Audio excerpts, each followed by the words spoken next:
Okay, sorry that I am late on these Promised Neverland reviews, guys. I actually think there is going to be one this week, too, on Sunday maybe, or it could be Monday. But yeah, I missed apparently 2 chapters of the Promised Neverland, so in today's video, I'm going to be reviewing 2 of the Promised Neverland chapters that I missed, Chapter 28 and Chapter 29. So without further ado, let's get started on the review. Okay, so in Chapter 28, we see that Ray apparently knows exactly what went down in this organization that they are in, the orphanage, how exactly the adults and the demons are working together. However, he doesn't know the exact motive, but like most people, they suffer from childhood amnesia, which is basically when you can only recall a certain amount of things in your past when you were a child. However, Ray knows pretty much everything that has gone, through his mind since the age of, I think it was 3. So he does not suffer from childhood amnesia, just like most people. Apparently he, since he was a baby, he knew exactly what this orphanage was, how it was different compared to other orphanages, and has been very skeptical on what this organization is doing in the first place, revolving around these demons that apparently he has seen and why they're working with the human adults. It's very confusing to him. He doesn't know the exact motive, but what he does know in this orphanage is that they breed these babies, okay, within the orphanage itself. He doesn't have any recollection of his mother or, just how he got there in general, but what he does notice is that at the age of 3, he was able to notice that apparently he was split up into groups of 5.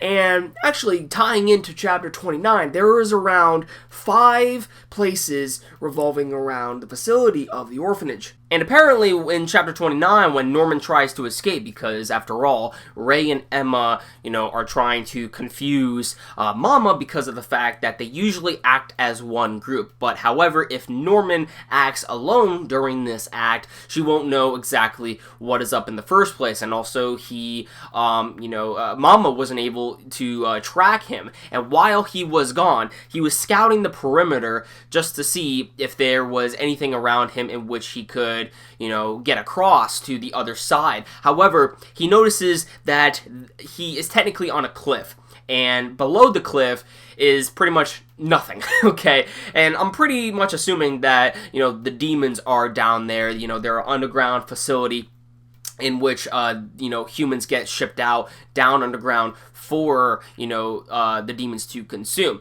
So there is that to take into consideration, but as he was scouting out through the perimeter, he noticed the other orphanages that were placed out. There was around 5 of them, and then there is one individual place in which it is most likely the place in which the kids are shipped out, where we saw Miss Crone die. And basically, by scouting out this whole perimeter of what this area consists of, he now knows a way to actually escape from this orphanage. And he is basically just giving as much information to Emma and Ray as he can, but he never intended to actually escape.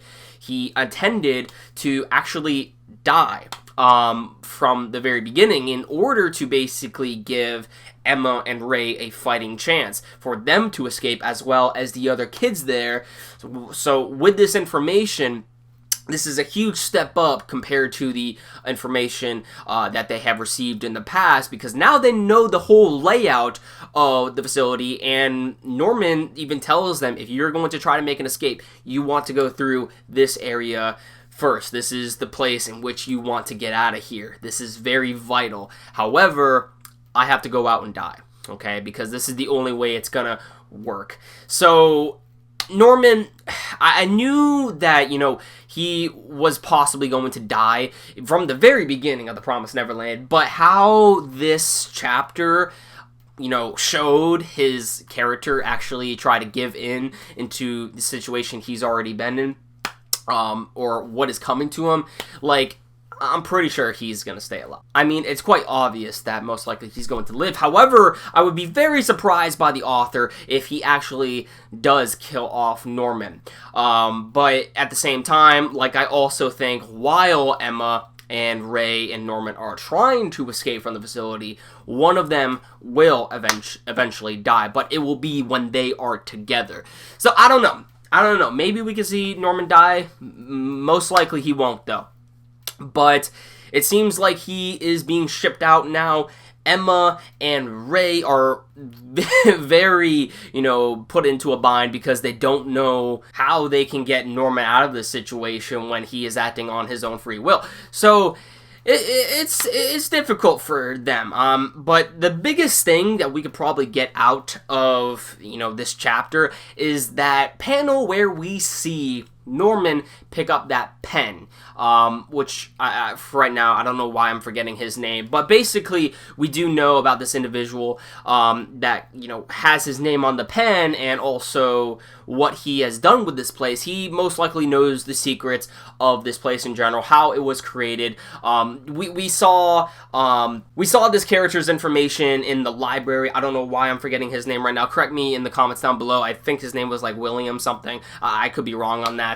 But anyway, we do know that this person knows all the secrets there is to this organization. He has even some decryptions in which, that Ray, I think, was able to decipher. So it's very interesting when it comes to his character. We do know that Norm picked this up because he was like, what is this?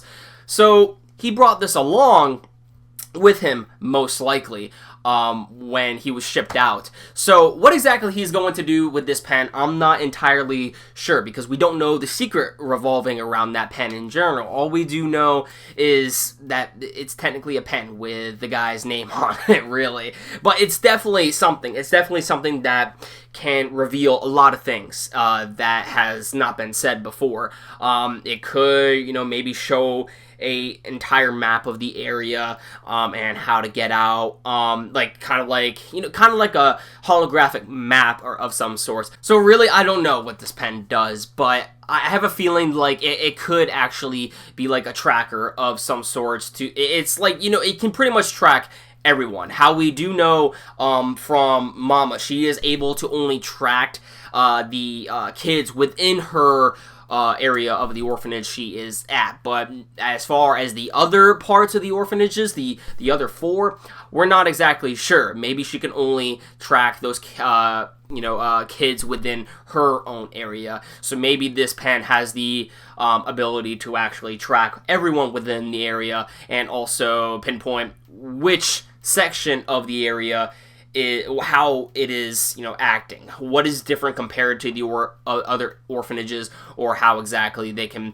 make their way out. So we really don't know what is up with this pen. We really don't know what secrets it actually holds, but definitely it can be very detrimental to Emma and Ray actually getting out, and possibly even Norman if he does not die. But I'm pretty sure, at least from my intuition, I mean, I don't know what this pen does, but at least when it comes to my intuition, maybe this, pen can pretty much show a whole map of the area. We do know that Norman was able to basically scout all the 5 sections revolving around the area, and then the middle area is where you get shipped out. But maybe this, pen can make up a holographic map in which it pretty much shows you each location of the orphanage, what exactly each section of the area does, and how you can get out, how you can get in, where the demons are located, just pretty much everything revolving around the whole, area and the orphanage in general. So I don't know. We'll see